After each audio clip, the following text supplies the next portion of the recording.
très heureux de vous retrouver dans ce contexte malgré tout très particulier. Et donc, je vais juste me contenter, en tant qu'ancien maire de Gignac, de faire le protocole minimaliste d'installation. Et après, je passerai la parole à la personne qui est la doyenne de notre assemblée.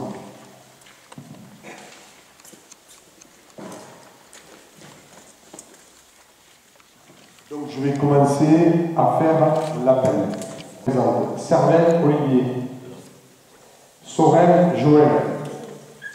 Colombier François. Durand Véronique. Blanes Michel. Sanchez Marie-Hélène. Lassabi Philippe. Bougard Stéphanie. Christol Marcel. Debos Christine.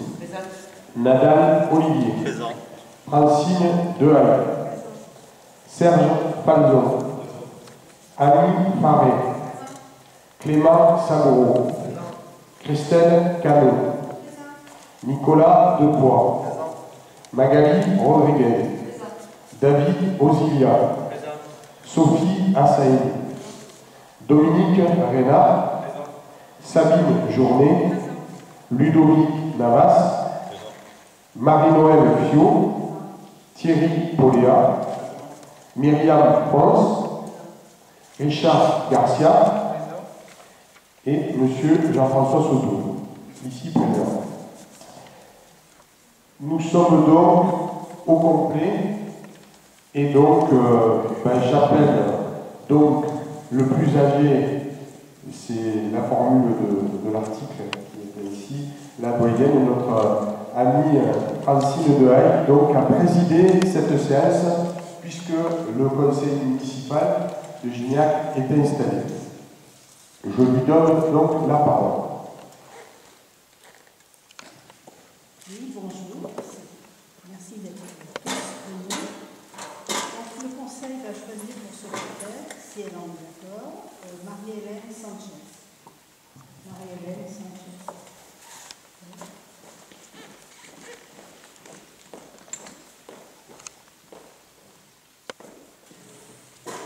Et je vais rappeler maintenant les résultats. Vous m'entendez? Oui.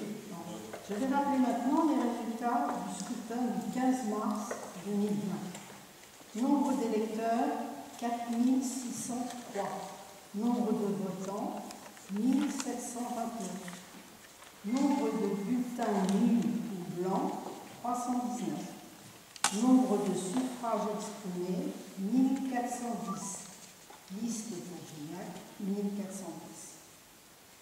Et je déclare les membres du conseil municipal ci-dessus, qui sont tous présents, installés dans leurs fonctions.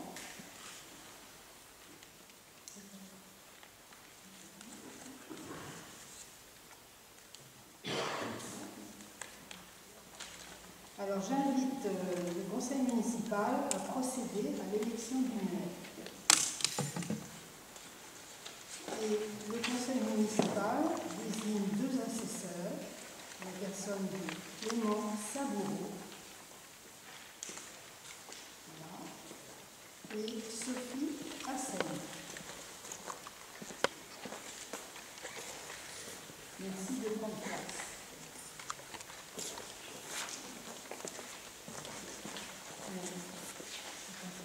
J'attends qu'il soit assis.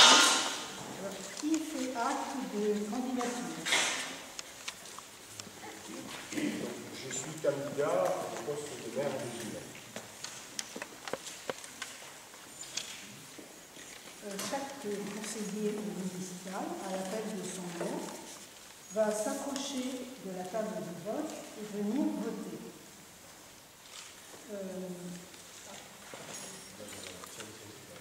Ah oui, d'accord. Donc,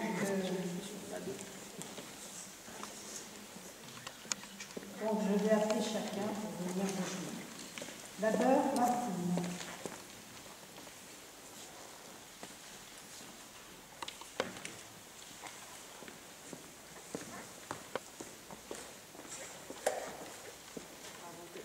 Servel Olivier.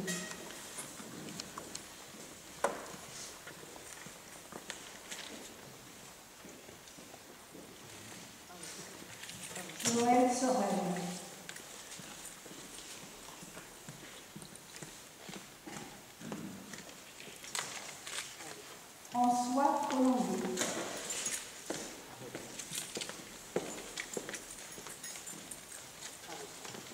Véronique Durand.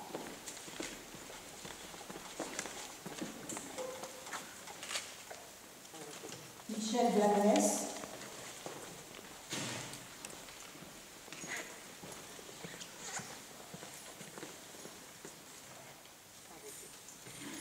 Sanchez Guillen.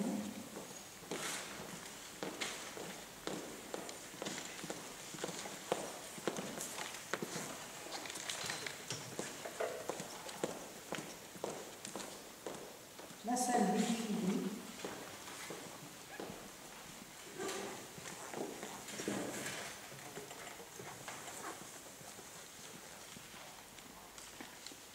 Stéphanie Billard.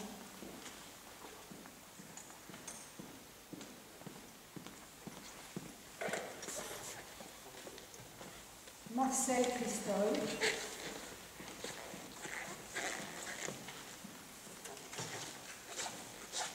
Christine Debos.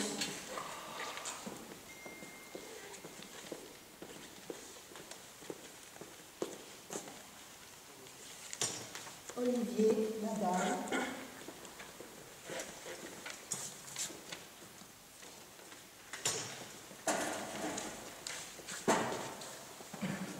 Joël Francine.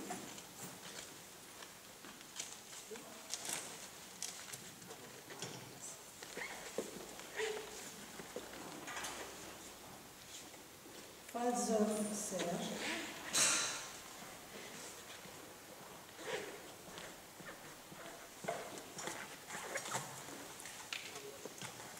Annie Farret.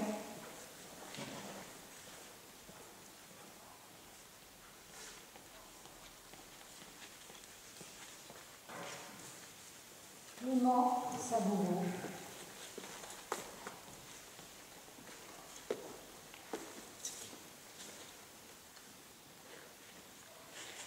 Clément Saboureau. Christelle Picano.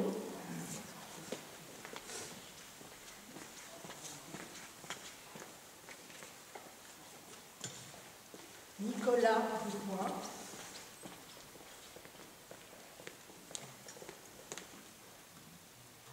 Magali Rodriguez.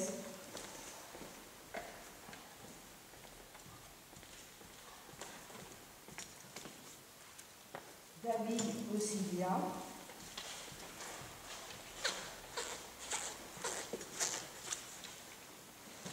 Sophie Hassel.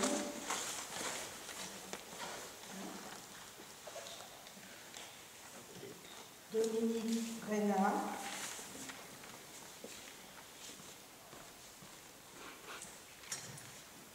Sabine Tournet.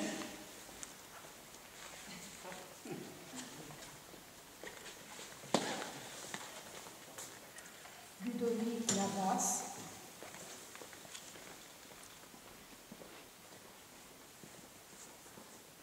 Marie-Noël Piot.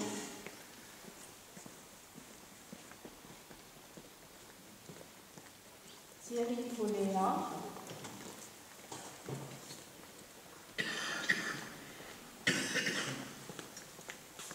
Myriam Fons.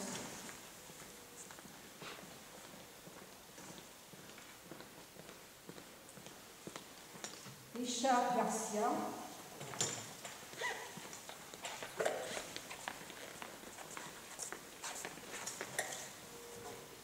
Et Jean-François Sauté.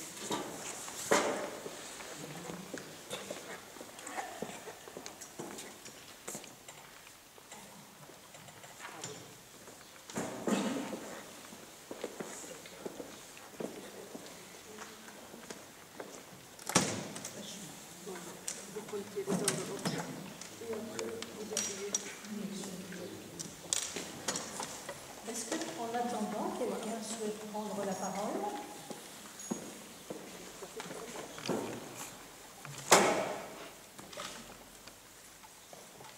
Il va falloir décider le temps de le faire. Monsieur Christophe. j'aurais voulu attendre après les conseils, mais enfin, je vais anticiper. Bon, y compris les résultats. Oui. On ne les connaît pas encore, mais enfin, on les suppose. Ouais. Donc, félicitations Jean-François par avance. Bon, j'espère que le scrutin te sera favorable. Je pense qu'il sera à l'unanimité, et cette unanimité atteste incontestablement de la confiance de l'ensemble du conseil municipal.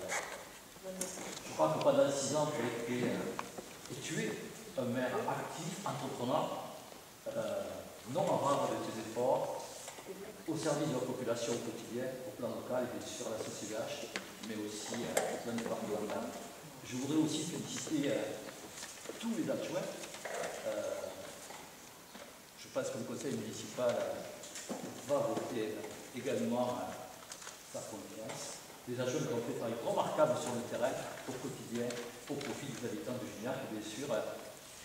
Enfin, j'adresse toutes les félicitations à l'ensemble du groupe, parce qu'aujourd'hui vous êtes élus, vous êtes officiellement installés, et vous allez représenter officiellement la population. Ceci étant dit, le fait qu'il n'y ait pas d'opposition au conseil municipal, c'est une situation exceptionnelle, comme l'a dit Jean-François, c'est une situation de confort. Je ne sais pas si elle se renouvellera, si on la connaîtra. Mais cette situation qui est donc exceptionnelle, elle nous oblige aussi quelque part. Parce que la population, je pense, ne nous autorisera aucun faux pas. Elle est de plus en plus exigeante. C'est la société qui le veut. Et le fait donc qu'il n'y ait pas d'opposition ne veut pas dire que ce sera facile. Au contraire, je crois qu'on aura des obligations de plus en plus fortes et qu'on n'aura aucune excuse auprès des occupants de la population locale. L'avenir, Jean-François l'évoquera, je pense, tout à l'heure, je crois qu'en 2006, Gignac ne sera plus ce qu'on a connu, et Gignac ne sera plus ce qu'on connaît actuellement, et elle sera devenue ce que j'appelle une grande petite ville, puisque nous avons le lycée Henri de Croisière à ce moment-là, le centre de formation de Suisse reconnu, je pense, le pôle de santé opérationnel, là, le sport opportun, au niveau notamment associatif. Et bien sûr, il va falloir continuer à embellir et à restaurer le centre-ville de Gignac, en liaison avec Cosmo, qui va connaître également certainement une prévision commerciale. Le contexte, Jean-François l'a évoqué tout à l'heure, on n'est pas à l'hôtel de ville, ici au Chez de la Gare, vous êtes à la plupart masqués, donc le contexte est vraiment pas ordinaire. On est loin de l'hôtel de ville, on est loin de la maison commune. J'espère qu'on pourra la réintégrer le plus rapidement possible. Mais ceci étant dit, pour terminer, ça me rappelle quand même la situation de 2014 qu'on a connue lorsqu'on a débarqué majoritairement par là. Une situation financière complètement dégradée et plus tard des inondations. Alors certes, la comparaison n'est peut-être pas évidente, mais enfin, on a le Covid, on a des perspectives financières bien reluisantes. Donc la mandature s'annonce difficile, du moins au début. Mais enfin, et je vais terminer par là, je crois qu'elle sera pleine d'espérance. Et grâce à Jean-François, grâce à son impulsion, grâce aussi à Mme Bonnier, qui représente ici les forces publiques communales, grâce aux adjoints et grâce à vous tous, je pense qu'elle se terminera dans l'espérance la plus totale. Voilà.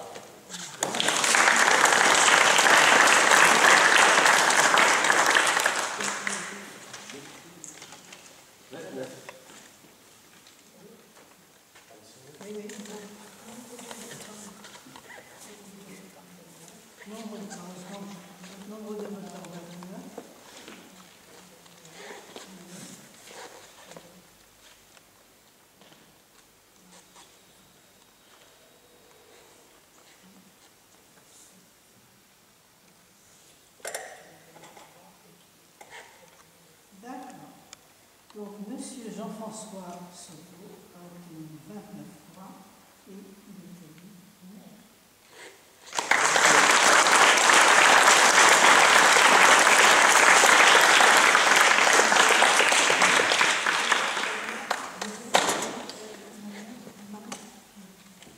Donc, tu me laisses Oui, donc merci Francine d'avoir fait le passage de témoin.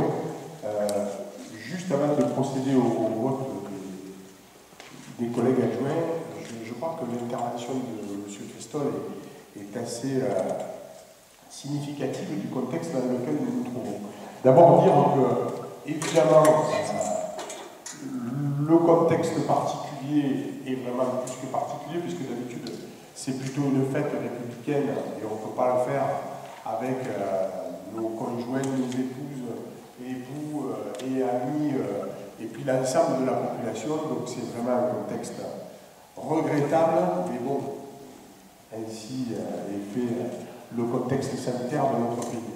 La responsabilité, elle est très grande. D'abord, moi, je tiens quand même vraiment à remercier et du fond du cœur à la fois l'ensemble des électeurs, la population de Gignac et aussi l'ancienne équipe municipale qui a travaillé de 2014 à 2020. Aujourd'hui, pour partie, il y a une nouvelle équipe qui s'installe. Donc vous remercier et vous féliciter aussi d'abord de la confiance et puis aussi du travail que vous vous donnez aussi, comme ça vient d'être dit et rappelé par M. Christol.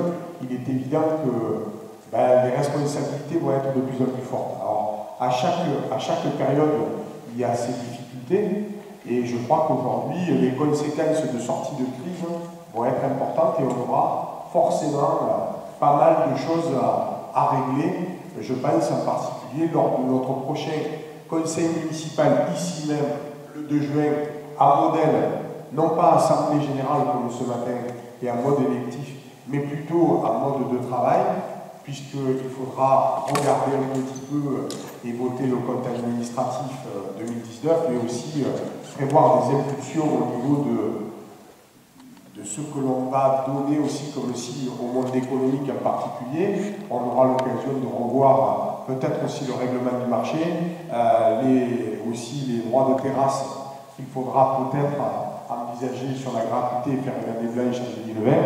Donc un certain nombre d'actions qui sont importantes et qu'il faudra que l'on fasse.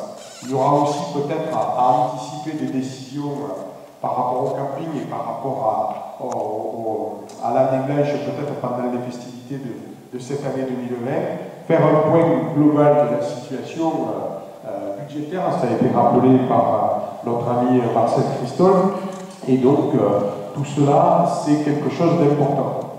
Je voudrais dire aussi que votre première action en tant qu'élu va être la distribution à la population qui attend les masques pour lesquels normalement nous devrions être livrés à compter de lundi. Donc ça sera certainement lundi, mardi, mercredi, la réception du stock des masques et certainement nous aurons à nous organiser pour que jeudi, vendredi ou vendredi, samedi, on ait à distribuer à l'ensemble de la population les masques que nous avons commandés pour notre population et via le département et réceptionnés par la communauté de communes. Ça c'est important et en plus je crois que symboliquement, ça sera votre première action en tant qu'élu. C'est une responsabilité très forte et donc vous avez vu que maintenant vous passez d'un citoyen engagé pour la plupart d'entre vous, de citoyens responsables, mais là maintenant vous allez passer à être des citoyens sous les feux de la critique, puisque vous savez qu'on ne nous pardonne pas grand-chose aujourd'hui, et ça a été rappelé, l'exigence morale et puis de comportement est observée à chacun et à chacune d'entre nous, des plus jeunes, puisqu'on a la chance d'avoir deux jeunes avec nous en particulier, à notre doyenne Francine qui me disait tout à l'heure que certainement elle ne serait plus la doyenne du prochain conseil municipal en 2026. Donc ça, le suspense le dira. Donc, moi, je voudrais dire aussi qu'il y a eu 2 points d'orgue, ça a été aussi évoqué. L'administration de la commune de Gignac a été parfaitement orchestrée pendant cette période de crise par notre DGS et toutes ses équipes. On peut les remercier chaleureusement, y compris les personnels qui ont travaillé au niveau de la propreté, de la sécurité, au niveau de l'engagement au niveau des écoles, parce que les protocoles scolaires de restauration scolaire, de proximité, de reprise en route du marché. Et je voudrais faire quand même un petit clin d'œil particulier sur la pression que nous avons eue sur le fonctionnement de l'EHPAD. Je crois qu'aujourd'hui, on peut s'enorgueillir à Gignac d'avoir respecté les protocoles sanitaires et médicaux qui font qu'à ce jour, le Covid-19 n'a pas pénétré au sein de notre EHPAD, et ça, c'est quand même quelque chose de très très fort. Et je crois qu'aujourd'hui, on est vraiment dans quelque chose de très très très important. La population l'observe.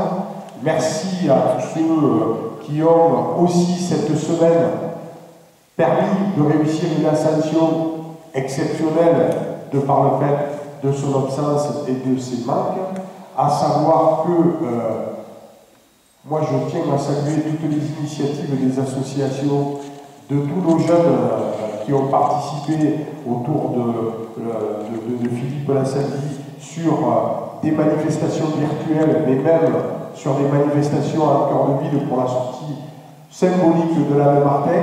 Mais on peut se réjouir que notre jeunesse ait réussi à être vraiment à la hauteur de par ces initiatives, de par les décorations, même si elles sont simples, mais en tous les cas, elles sont allées droit au cœur de l'ensemble des Gignacois et Gignacoises, et donc ça a permis de perpétuer la tradition.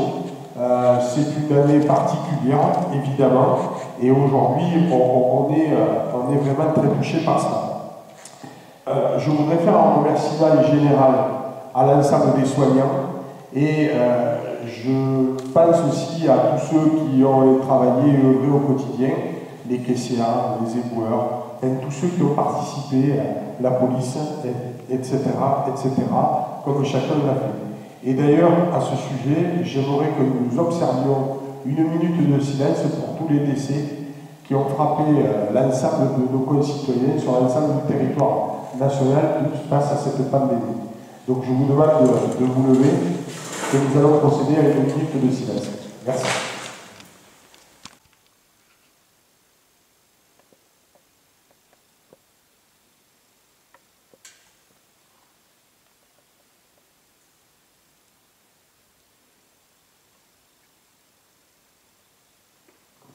Je vous remercie de ce genre de moment.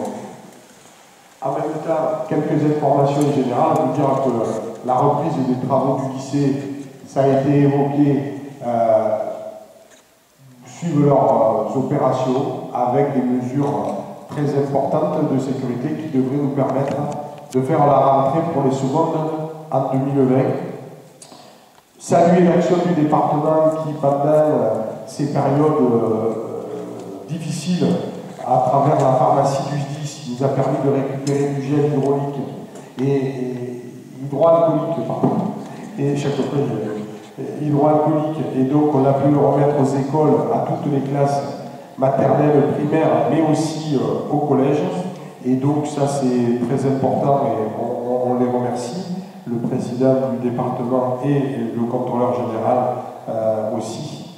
Et puis vous dire que vous l'avez peut-être constaté, la RD 32 sur la partie Gignac-Guéraniane a été bien refaite de l'entrée depuis notre rond-point qui pose problème au quotidien mais qui sera un jour, j'espère, corrigé jusqu'à Aniane, plus le démarrage du chantier de la voie douce qui va démarrer et la voie verte entre Gignac qui reliera Aniane jusqu'aux gorges de l'Hérault et au pont du Diable.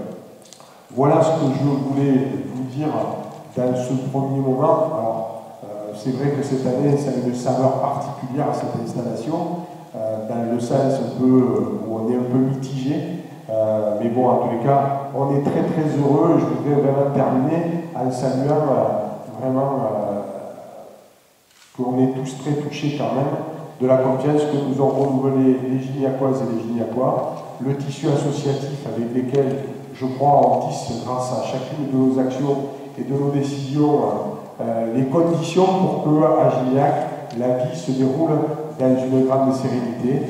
Et puis vous dire que le premier dossier, en complément des travaux que nous menons avec le sous-préfet et l'ensemble des maires de la communauté de communes, puisque ça fait déjà deux réunions, on en aura une autre le 4 juin au matin. Il y a un dossier qui touche plus particulièrement et qui concerne Gignac, qui est le dossier des odeurs, et donc ceci va être remis de suite.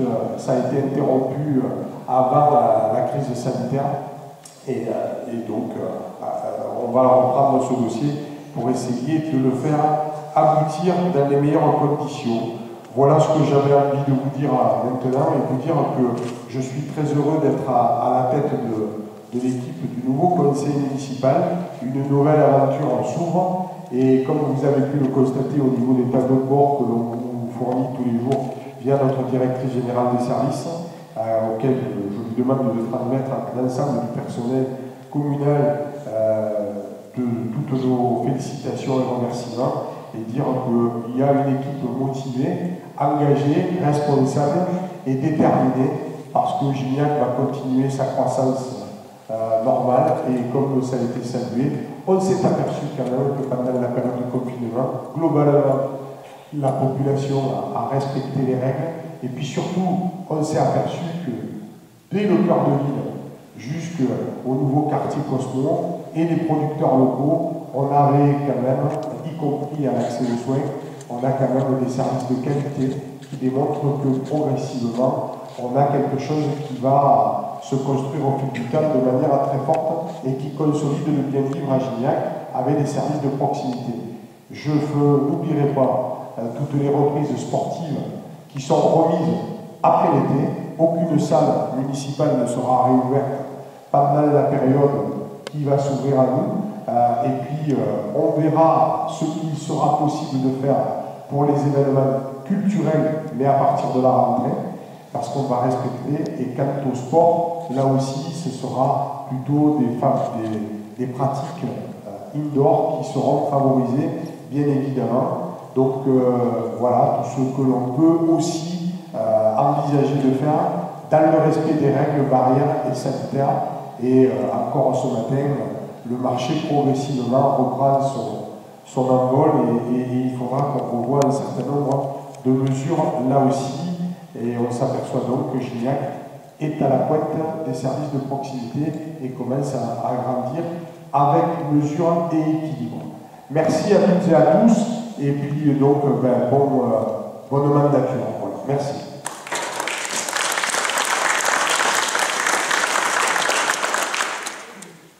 On va donc procéder à l'élection de l'équipe d'adjoints. Il faut en fixer le nombre. Donc, nous avons choisi de vous proposer que nous partions au nombre de 7 adjoints. Qui est contre, qui s'abstient, qui est pour. Merci. Et donc, vous avez un bulletin où il y a l'ensemble des noms de la liste. Donc, c'est Monsieur Sarvel, Madame Sorel, Monsieur Colombier, Madame Durand, Monsieur Nadal, Madame Labeur et Monsieur Planès.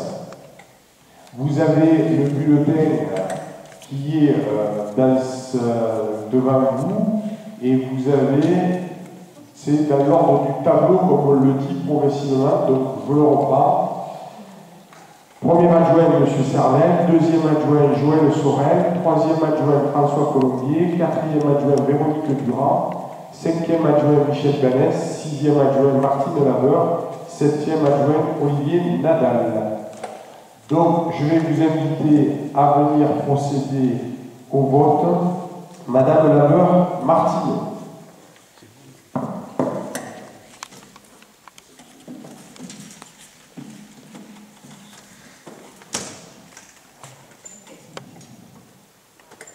Monsieur Servel, Olivier.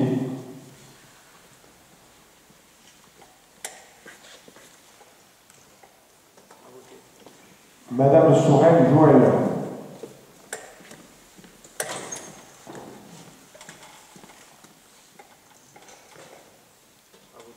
Monsieur Colombier, François. À voter. Duvran Véronique.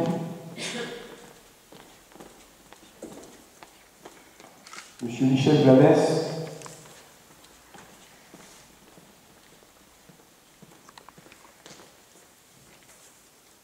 Marie-Hélène Sanchez.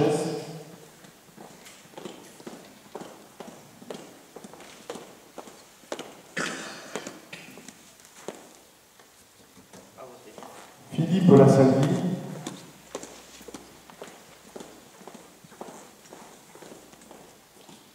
Stéphanie Bougard.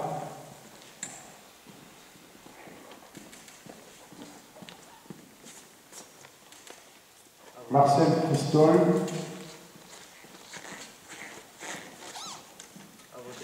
Christine Debos.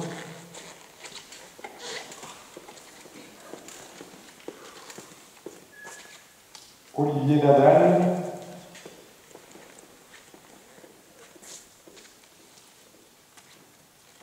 Francine Dehaye.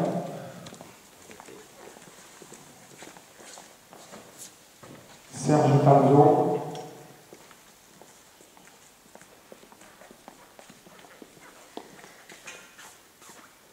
Annie Faré.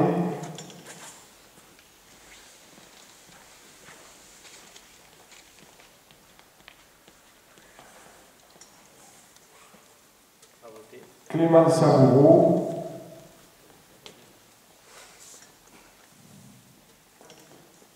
Christelle Caro.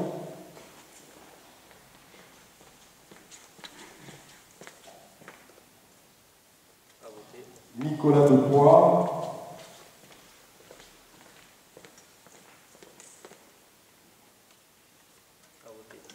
Magali Rodriguez.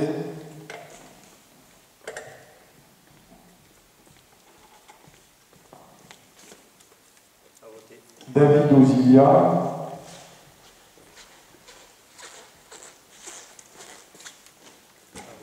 Sophie Assani.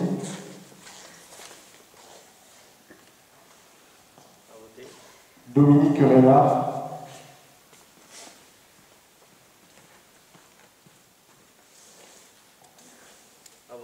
Sabine Journet.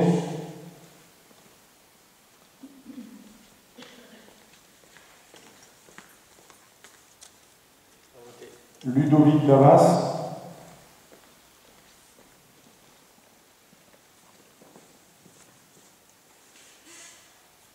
Marie-Noël Fiot.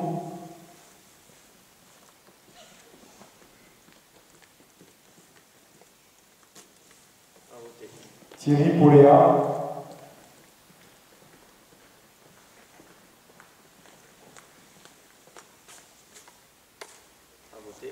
Myriam Fons.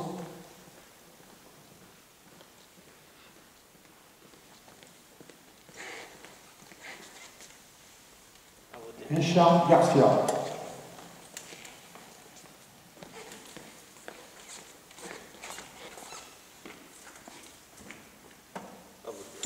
Voilà le scrutin clos. Donc vous pouvez. Ah, pardon. Effectivement. Voilà. C'est fait. Très bien. Merci.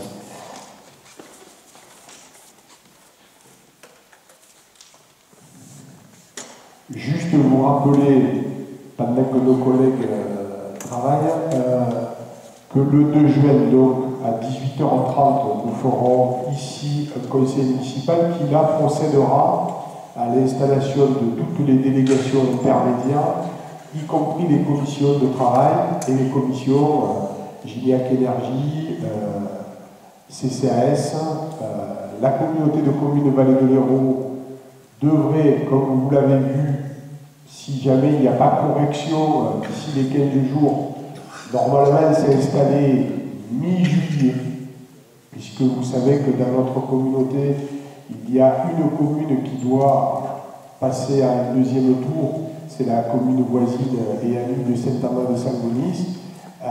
Et donc, si jamais le scrutin est bien maintenu, comme ça a l'air d'être le cas, le 28 juin, il faudra laisser le temps à nos collègues de Saint-Amand-de-Sangonis de faire ce que nous faisons ce matin. et ensuite de pouvoir convoquer le nouvel EPCI, communauté de communes Vallée de l'Hérault. Et donc pour ceux qui ont été fléchés, donc on procédera donc aux désignations, là aussi, de la place de ce nouvel exécutif qui fait partie du bloc communal. Donc le 2 juin, on procédera là à un conseil municipal beaucoup plus lourd, puisqu'il faudra désigner l'ensemble de vos représentations et de vos participations dans les différentes instances et commissions. Et donc, après, la ville de Gignac sera complètement mise sur les rails. Donc, on le fera ici même, au chef de la gare, pour respecter les mesures barrières. Et donc, on le fera sous un format avec des tables de travail, bien évidemment. Mais ce matin, on s'en excuse, mais c'était plus simple, étant donné qu'il fallait systématiquement se déplacer pour apporter les bulletins d'allure, de procéder de cette manière-là. Voilà, donc on en est à ce stade des installations, ici à Gignac comme ailleurs. Et je plains quand même l'ensemble des collègues qui vont organiser le deuxième tour, parce que quand je vois toutes les mesures avec les visières, des masques, tout ce qu'il va falloir mettre, franchement, ça va être un petit peu compliqué. Trouver des assesseurs, on s'aperçoit là que c'est vivement qu'on tourne le dos au Covid, parce que ça pose quand même des soucis de fonctionnement. Je voudrais aussi dire un mot pour la santé économique de nos entreprises. Vous avez vu au niveau du pays Cœur d'Hérault, au niveau des communautés de communes, on a pris un certain nombre de décisions de soutien à l'aide à l'immobilier et puis aussi de dégrèvement de certaines charges. Bon, le temps que tout se croise, on a procédé aussi dernièrement avec la Chambre de commerce et d'industrie à la remise de kits pour essayer de favoriser les mesures en barrière et de mettre l'ensemble des utilisateurs dans toutes les conditions de sécurité. La vie a l'air de reprendre. La grosse inquiétude que nous avons, puisqu'on a eu la chance de recevoir le DAZEN suite au protocole que nous avons mis en place avec les directeurs de l'école primaire, M. Gilbert, et de l'école maternelle, Mme de Rayon, y compris avec les parents d'élèves qui ont été associés aussi, peut-être pas autant qu'ils le souhaitaient, mais en tous les cas, on a fait pour le mieux. Et aujourd'hui, en tous les cas, les débuts, il semblerait qu'aujourd'hui, les choses se passent dans les meilleures conditions. Mais je rappelle quand même qu'en ce moment, à Gignac, non seulement on a accueilli, y compris pendant les périodes de crise les plus lourdes, y compris le samedi et le dimanche, les enfants de personnel soignant on était des rares entre nous de le faire le mercredi et le week-end. On est aujourd'hui avec quasiment un adulte pour un enfant. Vous imaginez, et ça sera des décisions que nous aurons à prendre, si nous devons envisager une rentrée scolaire en 2020 en septembre dans des conditions très lourdes, je pense qu'on aura, mais l'éducation nationale elle est parfaitement consciente, je pense qu'on aura des décisions là aussi d'organisation, parce qu'on ne pourra pas accueillir les 740 élèves dans les mêmes conditions. Parce qu'aujourd'hui, pour l'instant, on a encore des marges de progression pour pouvoir accueillir progressivement, parce que je pense qu'à compter du début juin, quand les décisions sur le chômage partiel vont s'arrêter, on aura certainement beaucoup plus de parents qui nous solliciteront. Et là, jusqu'à un certain niveau, pour tenir jusqu'au mois de juin, on devrait y arriver. Mais après, ça sera compliqué si le schéma ou les schémas qui nous sont proposés sont aussi lourds et complets. Voilà, c'est quelques informations que je voulais vous donner. Remercier aussi la cellule du Cœur d'Hérault concernant la commission de santé, puisque que ce soit sur un certain nombre de masques, de gel, de décisions au niveau des cellules de Covid, il y en a eu une dans la vallée de l'Hérault qui était avec la maison de santé d'Aliane, une dans le Clermont-Té à Némia et une dans le lot des Bois-Larzac à Neuve. Et à ce jour, tout a été réalisé par rapport à ça. Donc tout ceci a bien fonctionné, merci à la collaboration de l'ensemble des acteurs. Voilà.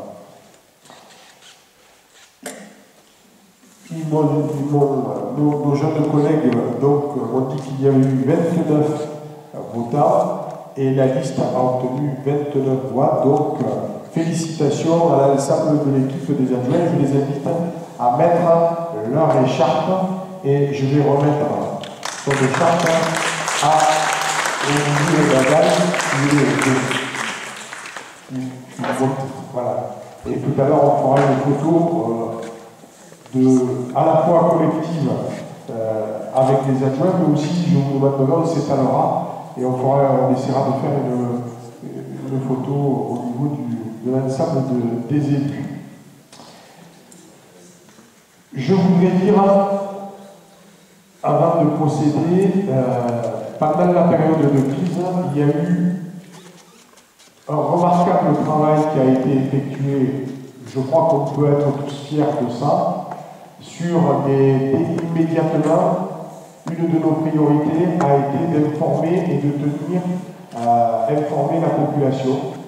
En 2 mois, que ce soit avec la DGS, avec Christine Pradel, avec Sandra Thomas et avec Sana, nous avons essayé de faire au mieux. Et les 3 éditos en votre nom, on a fait le premier qui était sur responsable et vigilant, applaudissons et soyons responsables tout le temps.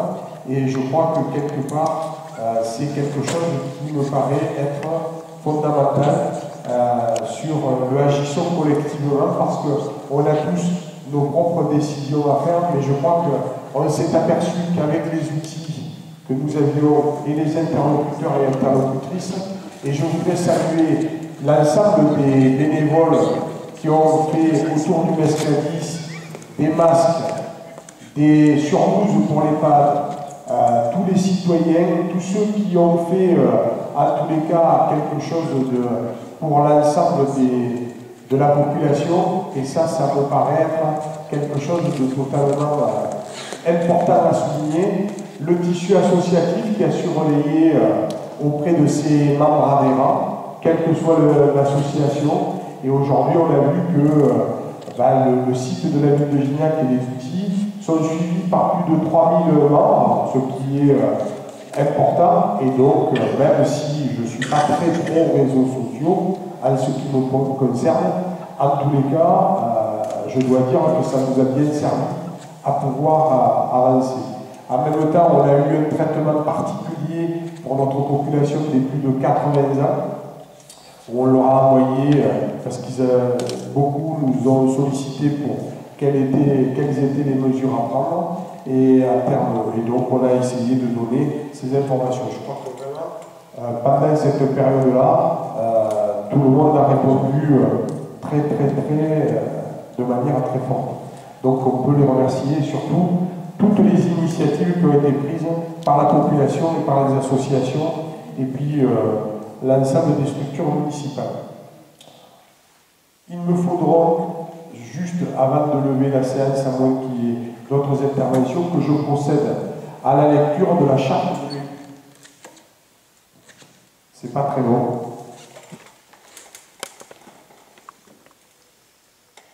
Charte de l'élu local, réglementation. La loi numéro 2015-366 du 31 mars 2015 a prévu que lors de la première réunion du conseil municipal, immédiatement après l'élection du maire et des adjoints, le nouveau maire doit donner lecture de la charte de l'élu local prévue à l'article L 1111-1-1 du Code général des collectivités territoriales. Charte de l'élu local. Point numéro 1.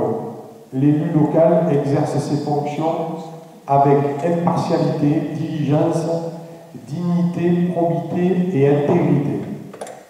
Point 2.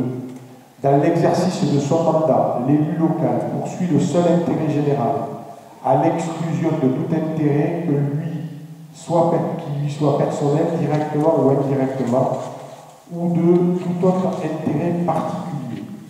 Point 3. L'élu local veille à prévenir ou à faire cesser immédiatement tout conflit d'intérêts lorsque ses intérêts personnels sont en cause dans les affaires soumises à l'organe délibérant dont il est membre. L'élu local s'engage à les faire connaître avant le débat et le vote. Point 4. L'élu local s'engage à ne pas utiliser les ressources et les moyens mis à sa disposition pour l'exercice de son mandat ou de ses fonctions à d'autres fins. Point 5. Dans l'exercice de ses fonctions, l'élu local s'abstient de prendre des mesures lui accordant un avantage personnel ou professionnel futur après la cessation de son mandat et de ses fonctions. Point 6. L'élu local participe avec assiduité aux réunions de l'organe délibérant et des instances au sein desquelles il a été désigné. Point 7. Issu du suffrage universel, l'élu local est et reste responsable de ses actes pour la durée de son mandat devant l'ensemble des citoyens de la collectivité territoriale à qui il rend compte des actes et décisions pris dans le cadre de ses fonctions. Voilà, c'était un des points qui était important de cette matinée.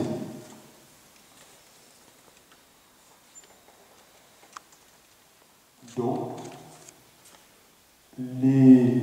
toutes les délégations feront objet par arrêté municipal de la délégation que nous leur rédigerons dans les jours qui viennent. Et à la prochaine séance, donc, comme je l'ai dit, nous procéderons au complément de l'organisation de l'exécutif complet. Y a-t-il des demandes d'intervention,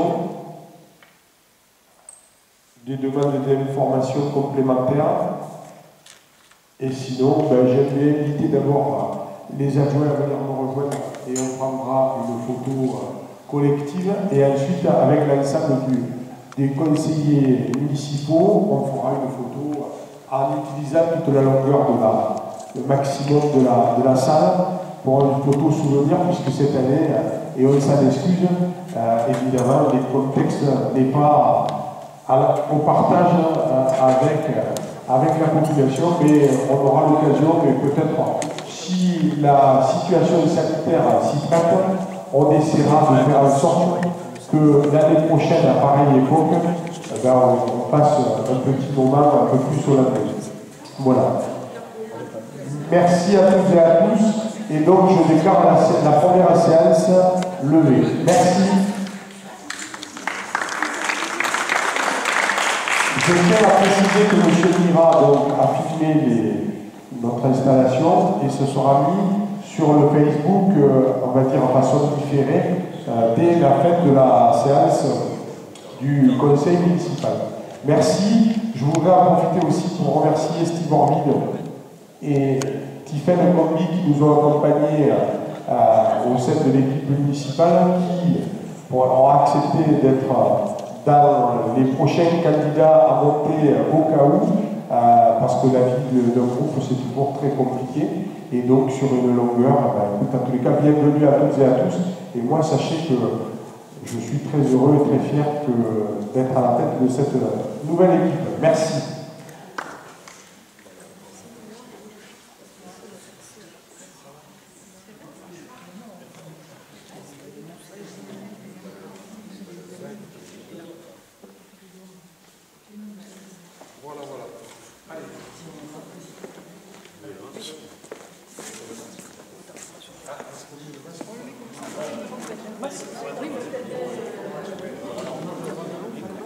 Alors, ce que je vous propose, c'est qu'on en fait une sans masque et une avec masque. Allez, on fait celle d'abord. On en fait une, c'est une pour nous. On en fait une avec le masque et après on en fait une sans le masque. Voilà.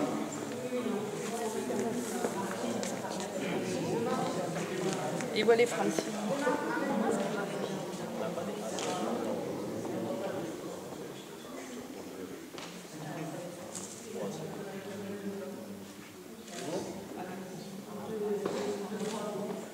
Une sans masque.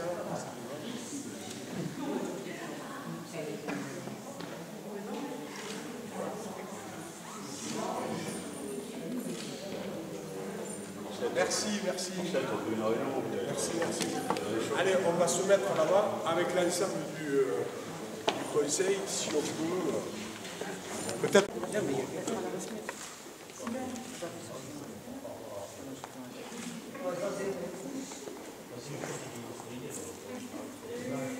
Allez. Tout le monde est là. Allez, vers moi.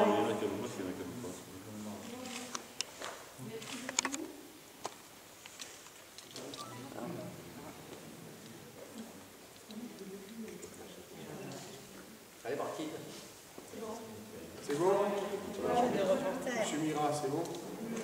Allez. Merci. Donc, rendez-vous le 2 à 18h30.